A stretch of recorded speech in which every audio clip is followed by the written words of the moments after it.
Hey everyone, so I wanted to talk to you about the compulsions for pure O type of OCD. So with pure O or pure obsessional, there is no visible compulsions usually. Everything happens in the mind. Depending on the type of pure O that you have, there could be some physical compulsions such as, for example, if you think you ran over somebody, a lot of times the person will go back to see where they think it happened to see if there's any evidence. So that could be a compulsion. But other than that, a lot of these compulsions happen in the mind. And I just want to tell you that there's no difference between a compulsion that happens in your mind and a physical compulsion. Just like there is no difference between reassurance and avoidance when you get to the root of it. A lot of people say, well, reassurance is different than avoidance. No, it's not, because with reassurance, like straight reassurance, you are reassuring yourself that you're safe. With avoidance, you're refusing to do something because you want to reassure yourself that you're safe. It's the same thing. It's all reassurance, and compulsions are a form of reassurance. You're doing a compulsion to make sure that you're safe, whether it's a physical compulsion or a mental compulsion. Now, with pure O, as usual, I digress completely, but with pure O, the compulsions happen in your mind. So you may not be doing anything that's like somebody can notice and say, what are you doing? Like as compulsion, right? But you are constantly going over the situation to try and solve it. And that's a compulsion, and that's seeking reassurance from within yourself. And the more you do it, the worse your OCD will get, the more anxious you will get, and the more your mind will reflect this as an important topic, let's say, right? So, because your mind really doesn't understand these thoughts that it's sending you. It's sending you a thought. It's, really like thought A. And you reacted to thought A with a lot of anxiety. So it sends you thought A 1.0, 1.1, 1.2.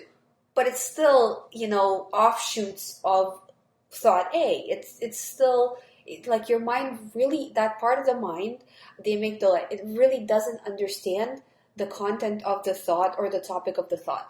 It just understands that generally you got triggered by something that has this kind of signal to it. So it sends you more of these type of signals to it. What you do is you get more triggered, you get triggered every time, and then the mind receives that signal that you got triggered every time with this thought, sends you even more, and it becomes like a very much a snowball effect. So just because you're doing the compulsions in your mind rather than having physical compulsions, it really doesn't matter because your mind still receives that reassurance signal. And the only reason why you would seek reassurance is to make sure that you're protecting yourself from danger. Your mind doesn't understand that you have OCD and that this danger is not real. It only understands that you are protecting yourself from this danger, so it's going to send you more of this dangerous, in quotes, signals, which they're not, but your mind doesn't get that, right? So you want to make sure that any compulsion that has to do with your thoughts, with pure O thoughts. So if your topic, for example, is causing harm to somebody, right? So any thought related to that, any kind of way you try to seek reassurance from within yourself, like trying to rethink the situation or trying to protect yourself from a situation or anything like that, please make sure you don't do it. And I know you're like, well, how can I not do it? Well, how can I stop myself? You just say, I choose not to do any more of these compulsions. I choose not to do it. You do have the power to choose. This is only a suggestion. Your mind is suggesting to you that you worry about this topic because it's been triggered by it, right? So you can take that suggestion and say, okay, I'll take it and I'll run with it. Like think of it like a ball being thrown to you. You can take the ball, you can catch the ball, take it and run with it. And you just keep on running with it. And that's what you're doing when you have OCD, right? That's what I did when I had OCD, is that I just kept running with that ball. But, next time the ball is thrown to you, you can just have it fall to your feet. You don't have to catch it.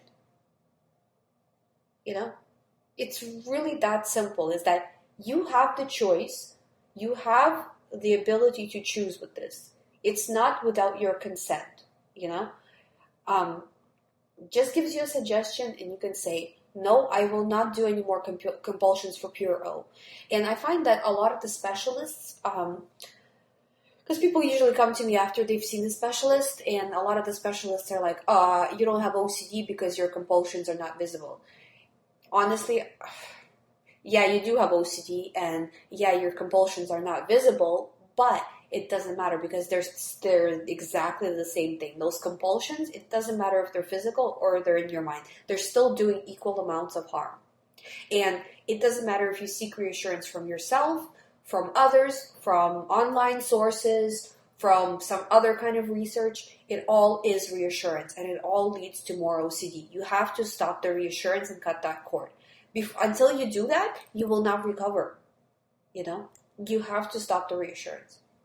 So anyways, this is kind of just a short video explaining that. If anything is unclear, if you have any questions about anything, you can leave me a comment below, but that's going to be public, or you can leave me a private comment at info@youhaveocd.com. If you have a suggestion for a video, please let me know. And if you have any questions that you want me to address, publicly in the video, please let me know. I very much welcome those suggestions, and I follow through on pretty much all of them. For more information, you can also visit YouHaveOCD.